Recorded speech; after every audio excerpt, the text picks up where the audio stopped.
So mga master, may ito troubleshoot pala ako dito sa isa naming RoboPack na stretch film wrapping machine. So nagkakaroon siya ng problema sa area na to.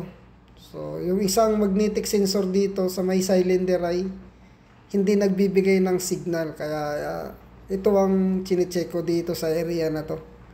So nagkakaroon ng alarm yung HMI namin. So dito mga master, kung makita nyo, nag-error tong HMI. So nagkakaroon siya ng alarm na timeout for welder contrast downward. So ito yung tinuturo niya, yung contrast downward. So nagkakaroon ng problema. So bawat cylinder pala dito sa area ng welder namin ay may magnetic sensor to for safety. So, ito yung nag-alarm ngayon dahil hindi nagbibigay ng signal tong isang magnetic sensor na to. So, ito pala yung contrast na downward na sinasabi niya. Tapos, ito naman yung welder. So, ito yung heater niya mismo. So, sinusunog ang plastic nito para ma-cutting yung plastic. So, dito may signal. So, ito yung nagkakaroon ng problema. Ito yung tinuturo ng alarm. So, kung makita nyo, hindi umiilaw yung magnetic sensor. So, ito ang i-check ko kung bakit hindi to umiilaw tong magnetic sensor na to. So, dito mga master, kung makita nyo ay lumuwag lang yung lock ng sensor. So, kaya nawala sa line yung sensor. So, nawala siya sa position. Kaya nag-alarm dun sa may HMI. So, ngayon, ito pala yung I/O module niya. So, dito nire-receive yung signal ng sensor. So, itong tinuturo ko na to, so ito yung wire na galing dun sa may problema na sensor na yon. So, kung makita nyo may ilaw, ibig sabihin, nagbibigay siya ng signal.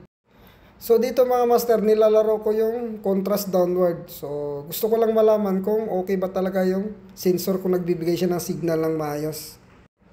So, ngayon, ang gagawin ko dito ngayon, dahil nga nagawa ko na yung problema doon. So, i-start ko siya ng automatic kung makakaandar ba siya ng automatic. Kasi kanina, pag i-start mo siya ay humihinto siya dahil nga nag-error siya. So, ngayon mga master, kung nakita nyo ay nagbabalot na siya ng automatic. So, may nakapila dahil nga nagkakaroon siya ng problema.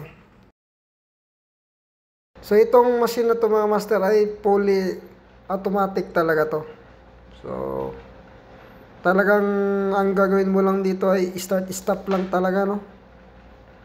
So, automatic talaga siyang gumagalaw.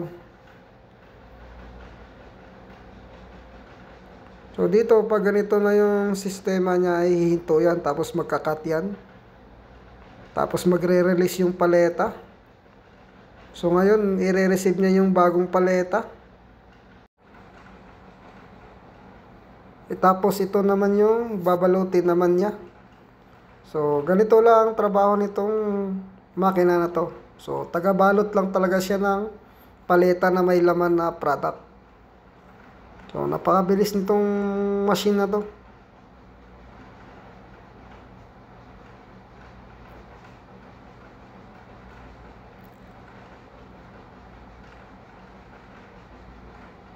So, sa mga nanonood ng video na to, so sana may matutunan kayo sa video na to. So basic lang to na troubleshooting, pero kung wala kang idea dito kung paano mo i-troubleshoot to, so talagang kamot talaga sa ulo ka dito kung wala ka talagang idea talaga sa troubleshooting ng industrial machinery. So